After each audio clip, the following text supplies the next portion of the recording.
burung elang langsung terlintas satu kata di benak kita, yakni kehebatan. Salah satu makhluk terhebat di udara. Ketangkasannya terbang jauh lebih tinggi dibandingkan unggas lainnya. Tak heran, gambar dan nama burung elang banyak menjadi lambang di mana-mana.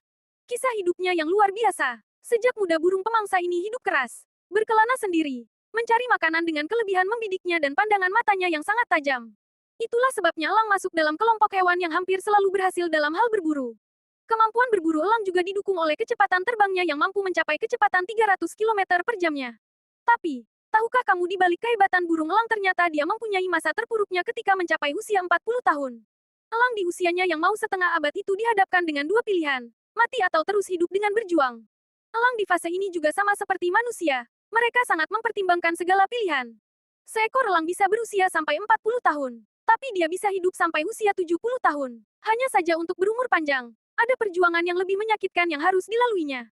Saat berusia 40 tahun, cakarnya mulai menua dan sulit membidik ikan di laut. Paruhnya yang tajam itu jadi panjang dan bengkok sampai akhirnya patah. Tak hanya itu saja, dia kesulitan terbang karena bulunya tumbuh lebat dan tebal. Elang harus melalui masa sulit ini agar bisa bertahan hidup lebih lama. Di usia 40 tahun, elang sebenarnya dihadapkan pada dua pilihan, menunggu kematian atau melalui proses transformasi selama 150 hari. Jika memilih bertransformasi, maka elang harus berusaha keras terbang dengan susah payah ke puncak gunung. Di sana ia akan membuat sarang di tepi jurang dan mulai menjalani proses transformasi. Elang yang sebenarnya sudah tak berdaya itu akan mencabuti bulunya sendiri dan mematahkan cakar serta paruhnya demi mendapatkan kesempatan hidup kedua. Dengan cara itu, dia bisa mendapatkan bulu, cakar, dan paruhnya yang baru.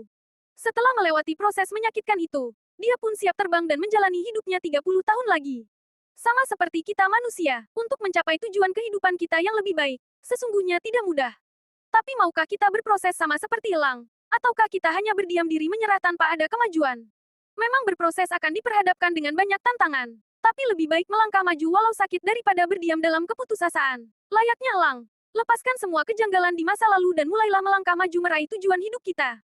Mencapai suatu impian besar dalam hidup memang perlu berkorban. Pencapaian dalam hidup kita juga pasti memiliki fase-fase yang sulit dan menyakitkan bagi diri kita.